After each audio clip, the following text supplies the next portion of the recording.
Grosvenor Square, 1813. Lady Whistledown is back with her sharp observations and scandalous gossip, targeting the elite of London society. This season, her harshest words are directed at Lady Featherington and her three daughters, Philippa, Prudence, and Penelope, describing them as tasteless and tactless. In contrast, the Bridgerton family receives much kinder remarks, especially their eldest daughter, Daphne. Lady Whistledown praises Daphne, and even Queen Charlotte seems impressed, which is a rare occurrence. Daphne and her widowed mother are delighted by this recognition, but Daphne's younger sister, Eloise, warns her that being in the spotlight will make her a target. Despite the risks, it seems like Daphne is ready to shine this season and secure a suitable match for herself. However, a new challenge arises in the form of Marina Thompson, a distant cousin of the Featheringtons. Initially, the Featheringtons assume Marina, who has lived in the countryside, will not be much competition. But when Marina arrives, they are shocked to find that she is not only beautiful but also charming, quickly becoming a favorite in society. Another key figure enters the scene, Simon Bassett, the Duke of Hastings. Simon has returned to London to settle his late father's affairs. However, before he can settle in, Lady Danbury insists he attend a ball at her manor. As everyone quickly realizes, it's impossible to refuse Lady Danbury.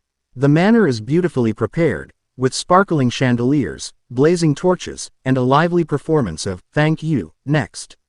At the ball, Daphne Bridgerton makes her grand entrance, poised to make an impression. Unfortunately, her older brother Anthony is determined to oversee her social interactions and insists she entertain the attention of Lord Berbrook, a man Daphne finds completely unappealing. Anthony's interference frustrates Daphne, especially as Berbrook's manners and behavior, including his tiny, irritating bites of biscuits, disgust her. The next day, Daphne and Marina host suitors at their respective homes. Marina, with her charm and beauty, attracts a flood of admirers, much to the delight of the Featheringtons. In contrast, Daphne struggles. Anthony continues his efforts to steer her toward Berbrook, scaring off other potential suitors. Lady Whistledown doesn't miss a beat, noting that Daphne's dwindling prospects reflect poorly on her family's ambitions for the season. Anthony, who has been Simon's close friend for years, is determined to keep him away from Daphne. This is hypocritical of Anthony, as he himself is secretly involved with Sienna, an opera singer. However, after Lady Bridgerton scolds him for neglecting his responsibilities as the head of the family, Anthony breaks things off with Sienna and focuses on arranging Daphne's future. He decides that the most respectable, though utterly repulsive, Lord Berbrook is the perfect match for his sister. Daphne, however, has no intention of letting her brother dictate her life. During a social event, when Daphne leaves early, Lord Berbrook follows her and tries to force himself on her. Before Simon can step in to help, Daphne defends herself and knocks Berbrook out with a single punch.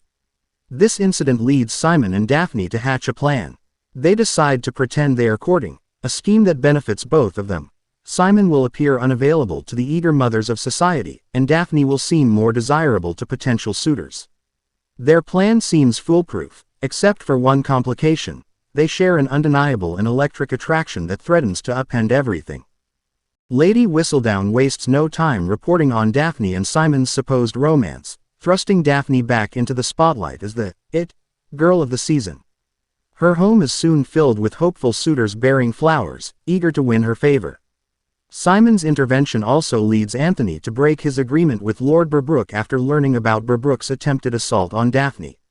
However, Daphne's relief is short-lived. Knowing Berbrook's arrogance and determination, she fears he won't give up so easily. Her fears are confirmed when Berbrook uses his status and connections to obtain a special marriage license. He threatens to ruin the Bridgerton family's reputation if Daphne refuses to marry him, leaving her family in a precarious situation. Penelope Featherington and Eloise Bridgerton meet to chat about Daphne and share their confusion about where babies come from. Both girls realize they have no understanding of the subject, as sex education wasn't a priority for young women in 1813. Eager to learn more, Penelope decides to ask Marina directly about her pregnancy. Marina reveals that her baby is the result of her love for Sir George Crane, a soldier currently stationed in Spain, whom she still hopes to marry someday. Meanwhile, Lady Bridgerton, inspired by a dull tea with Queen Charlotte, devises a plan to handle Lord Berbrook. She invites Lady Berbrook for tea, but the true purpose of the gathering is to get information from the Berbrooks' talkative servants, who gossip freely with the Bridgerton staff. Soon, Lady Whistledown gets wind of a scandal involving Berbrook. He had a child with one of his maids and failed to support them financially. The news spreads quickly, and the disgrace is enough to force Berbrook out of town, freeing Daphne from his unwanted advances. We flash back to Simon's painful origin story, which sheds light on his deep-seated commitment issues. Simon's mother tragically passed away during childbirth, and his father, cold and unkind, blamed Simon for her death. Left without a loving parent, Simon struggled with a harsh childhood. Fortunately, Lady Danbury stepped in to care for Simon, raising him to become the strong, capable man he is today. Despite her efforts, Simon's father never accepted him, continuing to treat him with disdain. These wounds run so deep that Simon makes a vow: he will never have children, ensuring that the Hastings line ends with him. This vow explains Simon's firm resolve to avoid falling for Daphne, even as their undeniable connection grows stronger and sparks continue to fly between them. The ruse between Daphne and Simon continues, with Daphne rejecting every marriage proposal that comes her way. Lady Whistledown speculates that Daphne is holding out because none of the suitors is Simon. However, the situation takes an unexpected turn when Queen Charlotte's nephew, Prince Friedrich of Russia, arrives in London. The prince quickly becomes a favorite among society's ladies, but there's no real chemistry between him and Daphne. Despite this, Queen Charlotte is determined to see Daphne paired with him, believing she is the only woman worthy of her well-coiffed nephew. Meanwhile, Lady Featherington changes her approach with Marina. No longer keeping her hidden, she forces Marina to re-enter society to find a suitable husband. Unfortunately, Lady Featherington only introduces her to unappealing candidates, reasoning that Marina's pregnancy leaves her with no better options. During this time, Marina receives a devastating letter from George, stating he has no intention of claiming her child. Heartbroken, Marina confides in Penelope, who shares in her grief. However, it is revealed that the letter was forged by Lady Featherington herself, who believes this deception is for Marina's own good, pushing her toward finding a new husband. Lady Bridgerton advises Anthony to focus on finding a match for himself rather than constantly interfering in his sisters' lives. Anthony, however, is still deeply in love with Sienna, but she refuses to be his secret lover, telling him she won't settle for being his lady in the darkness. Meanwhile, Simon has a rather uncomfortable but necessary conversation with Daphne, explaining the details of sex, something sorely missing from 19th-century education for women. Despite their growing connection, Simon is committed to his vow never to marry. Believing he's doing the right thing, he ends their fake courtship. His decision, however, leaves Daphne heartbroken. Simon informs Lady Danbury of his plans to leave London, hoping to escape the situation altogether. But Daphne refuses to crumble. Determined to move on, she channels her pain into triumph. At the next ball, she steps out in a stunning pearl-embellished white gown, dazzling everyone in attendance. Prince Friedrich is completely captivated by her grace and charm, especially when she subtly flirts with him, a 19th-century version of the bend and snap. Queen Charlotte approves of the match, and Daphne reclaims her title as the most sought-after woman in London. Prince Friedrich gifts Daphne a stunning necklace, a gesture meant to solidify his intentions. However, despite the prince's charm and generosity, Daphne can only think of Simon. Trying to distract herself, she agrees to go on a romantic outing with Friedrich, which leads them to a lively boxing match. Fate intervenes as Simon is also in attendance, making the encounter unavoidable. Later, Daphne confesses to Lady Bridgerton that her relationship with Simon was never real, it was a scheme. But Lady Bridgerton, seeing the pain in her daughter's eyes, realizes that Daphne's feelings for Simon are all too real. Meanwhile, Lady Featherington continues her relentless efforts to secure a husband for Marina, parading her in front of suitors desperate enough to accept a pregnant bride. Just when Marina begins to lose hope, Colin Bridgerton steps in, offering her a chance at a respectable match. Marina is overjoyed, seeing Colin as her savior, but her happiness comes at a cost. Penelope, who has long been secretly in love with Colin, is left heartbroken. As if tensions in the Featherington household weren't high enough, Lord Featherington's reckless gambling habits have left the family in financial ruin. Without dowries, his daughters face an uncertain future in the competitive marriage market. At yet another grand ball, Prince Friedrich is poised to propose to Daphne. Just as he prepares to speak, Daphne, overwhelmed by her emotions, excuses herself and rushes outside. She tears off the dazzling necklace, unable to ignore her feelings for Simon. In the garden, she runs into Simon, who has come to say a final goodbye. Their tension boils over, and Daphne flees into a nearby hedge maze. Simon follows her, and in a moment of raw passion, he kisses her. Unbeknownst to them, Anthony witnesses the scene. Outraged and determined to protect his sister's honor, Anthony confronts Simon, demanding he marry Daphne to right the perceived wrong. Simon, bound by his vow never to marry, refuses. This leads Anthony to issue a duel challenge, which Simon reluctantly accepts. But Anthony has an ulterior motive. Winning or losing the duel offers him an escape from his own troubles. If he dies, his problems end. If he is exiled from society for participating in the duel, he believes he'll finally be free to marry Sienna, the woman he truly loves. In Anthony's mind, no better solution to his romantic entanglement exists, aside from shooting his closest friend. Daphne finds herself facing a new challenge. Cressida Cowper, a woman vying for Prince Friedrich's attention, and one who witnessed the passionate kiss between Daphne and Simon in the hedge maze. Daphne, already conflicted about her feelings, doesn't welcome the competition but knows she must take action. As Anthony prepares to duel Simon, Daphne arrives just in time, riding in on her finest horse to stop the confrontation. With tension in the air, she urgently tells Simon that if he doesn't marry her, she'll be ruined. After all, someone else witnessed their kiss, and gossip is bound to spread. Simon, still adhering to his vow not to marry, tries to explain his reasoning. He cannot marry her because he doesn't want children. However, Daphne is undeterred. In a moment of resolve, she declares that they are to be married, no matter what. Daphne is eager to make things official with Simon, so she petitions for a special marriage license to marry him in just 3 days. As Queen Charlotte congratulates herself for successfully pairing Prince Friedrich with the diamond of the season, Lady Whistledown has a surprise of her own. She announces Daphne and Simon's engagement. Friedrich, gracefully bowing out, is ready to move on, but Queen Charlotte won't accept defeat so easily and begins to scheme to keep him in the picture. Meanwhile, Penelope is determined to sabotage Colin's budding romance with Marina. She enlists the help of Lady Featherington, who threatens to lock Marina in her room until she accepts one of her more unsuitable suitors, particularly the oldest one. However, Marina is resolute. She argues that marrying Colin would benefit the family by solidifying a connection with the prestigious Bridgertons.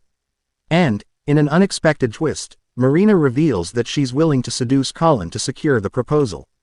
Penelope overhears Marina's plan and desperately tries to convince her to leave Colin alone. But Marina is unmoved and presses forward with her strategy. The proposal happens effortlessly. All Marina needs to do is lean in for a kiss, and Colin, caught off guard, quickly falls into her trap. Daphne and Simon's relationship wasn't built on love at first sight, but rather on a deep and growing friendship that gradually brought them together. The Queen is moved by their bond, especially as her own husband, King George, begins to lose his memory of their shared life. Simon and Daphne's wedding is quick and simple, with neither of them particularly optimistic about what lies ahead. After the ceremony, Mama Bridgerton takes the opportunity to have a much-needed talk with Daphne about marriage. However, Daphne remains clueless about what to expect on her wedding night. She and Simon spend the night in separate rooms, at first. But soon, the connection between them becomes undeniable. They finally admit to the chemistry they share, and in the warmth of the firelight, they shed their layers of clothing, realizing that their understanding of intimacy was flawed. Daphne discovers that sex can be enjoyable without the burden of reproduction hanging over it, and they embrace their newfound closeness. Simon and Daphne set off on their honeymoon, where they quickly discover that their physical connection is as intense as their emotional bond. They spend their time exploring each other's desires in various settings, from the comfort of their bed to the outdoors in the rain, and even on a ladder in the library and in the study. Daphne barely has a moment to get to know Simon's staff or tenants amidst the whirlwind of their intimate escapades. As their marriage continues, Daphne begins to realize that Simon isn't infertile, as he claimed, but is purposely avoiding fathering a child. Armed with this new understanding, Daphne takes control in the bedroom. She confronts Simon, not allowing him to withdraw, and calls him out on his lie. It's not that he cannot have children, but that he will not. Daphne is devastated by this revelation, and the two have a bitter confrontation, as the truth of Simon's past and his reasons for refusing to have children come to light. With Simon and Daphne out of the spotlight, Lady Whistledown quickly finds new gossip to share. Colin announces his engagement to Marina, which causes a stir, especially with Anthony, who is furious that Colin is rushing into marriage. Penelope is even more upset and tries to warn Colin that Marina is still in love with George, but her attempts only make Colin more eager to marry her quickly. He plans to whisk Marina away to Scotland to marry her within days. While snooping around, Penelope discovers that the letter from George, which Marina believed was a rejection, was actually forged. When Penelope shares this with Marina, she's not met with gratitude. Instead, Marina dismisses Penelope's feelings, harshly telling her that Colin will never see her as anything more than a friend. Marina decides to go through with her plan to marry Colin, regardless of the truth. The scandal deepens when Lady Whistledown reveals that Marina has been pregnant since before she arrived in London, creating a new wave of gossip that throws everything into chaos. The tension between Simon and Daphne grows as they continue to fight about their future. Daphne insists on sleeping in separate rooms, and when the scandal surrounding Colin and Marina erupts, Daphne decides to go to London with Simon.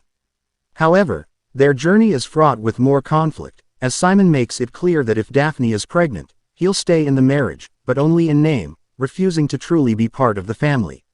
In London, Daphne arranges a chaperoned but emotional meeting between Colin and Marina, where Colin reassures Marina that, even if she had told him about her pregnancy earlier, he would still have married her. Meanwhile, Eloise continues her investigation into Lady Whistledown, hoping to use her influence to fix the situation with Colin and save the Featherington family from ruin. However, the situation worsens when the Queen publicly shames Lady Featherington, throwing her out of a luncheon because of the scandal. Daphne's empathy for Marina grows, as she recognizes the parallels between her own struggles with Simon and Marina's predicament. In a private meeting, Daphne advises Marina that the best course of action would be to track down George and force him to take responsibility for his actions. Meanwhile, Lord Featherington, desperate to save his family's reputation and erase his mounting debts, strikes a shady deal to arrange for the boxer Will Mondrich to throw his next match. This risky move shows just how far Lord Featherington is willing to go in order to maintain his family's standing. At Lady Danbury's soiree, Daphne enjoys a rare moment of freedom among the married women, where they smoke, drink, play cards, and gossip. While dominating the card table, Daphne strikes up a conversation with Kitty, the wife of a general, who might be able to help her track down George. Meanwhile, the men are having their own less than pleasant evening, as Anthony and Simon get into an intense fight over Daphne that escalates far beyond their earlier duel. When Daphne tends to Simon's wound afterward, he finally opens up about why he vowed never to have children, revealing that his decision stems from spite toward his father. Daphne finds his explanation lacking, but it only deepens the rift between them. Later, at the opera, Daphne gets her period, confirming that she's not pregnant, and she breaks down in tears over the weight of it all. Meanwhile, Marina, knowing that her pregnancy will ruin her future, resorts to desperate measures and drinks a concoction to induce a miscarriage. Penelope, horrified, discovers Marina's lifeless body, adding even more tragedy to the already fragile situation. Marina, still reeling from the trauma of her miscarriage, is taken by surprise when Sir Philip Crane, George's brother, arrives in town with devastating news. He explains that George died in battle and had been in the process of writing her a letter expressing his love and his intention to marry her. Marina, believing she is no longer pregnant, refuses Sir Philip's offer to marry her in George's place, leaving the Featheringtons in despair. Sir Philip had been their last hope of escaping financial ruin. Desperate, Lord Featherington turns to his familiar vice, gambling. He places a massive bet on Will Mondrich's underdog opponent, hoping to win big and restore his family's fortunes. However, this risky move raises suspicion among his gambling associates, putting his plan in jeopardy. For now, Lord Featherington remains optimistic, believing that his family's salvation is within reach and that the girls' dowries may be restored. But with his track record, it's clear that things may not go as planned. As Daphne uncovers the letters Simon wrote to his father as a child, she begins to understand the deep emotional scars that shaped his refusal to have children. These letters shed light on Simon's complex relationship with his father and provide a new perspective on his actions. At the same time, Simon seems to experience a shift in his feelings about parenthood, sparked by a heartwarming day spent with the youngest Bridgertons. The ball that Simon and Daphne host later that evening becomes a pivotal moment for their relationship. What began as a marriage of convenience starts to show the potential for genuine love, as a glimmer of true affection reawakens between them. Despite the growing closeness between Simon and Daphne, the evening is filled with its share of drama. Anthony, having invited Sienna as his date, is met with rejection when she refuses his offer, insisting that she doesn't need him to rescue her and urging him to let her go. Meanwhile, Eloise, ever the intrepid investigator, secretly informs Lady Whistledown, whoever she may be, about a trap set by the Queen's guards, ensuring that the elusive writer stays one step ahead. Amidst all this chaos, Simon and Daphne share a rain-soaked moment during their opening dance, adding a touch of romance to the otherwise stormy night, both literally and metaphorically. The rain seems to mirror the tumultuous emotions brewing beneath the surface as the couple's journey toward understanding and love continues. The season ends in a whirlwind of dramatic turns. Lord Featherington's murder and the theft of his money mark the final unraveling of the Featherington family's fortunes. Colin, devastated by the events, leaves the country, leaving Penelope heartbroken. Marina, after much turmoil, agrees to marry Sir Philip, and while Anthony declares his intention to marry, he still believes in the absence of true love, adding a somber note to the conclusion.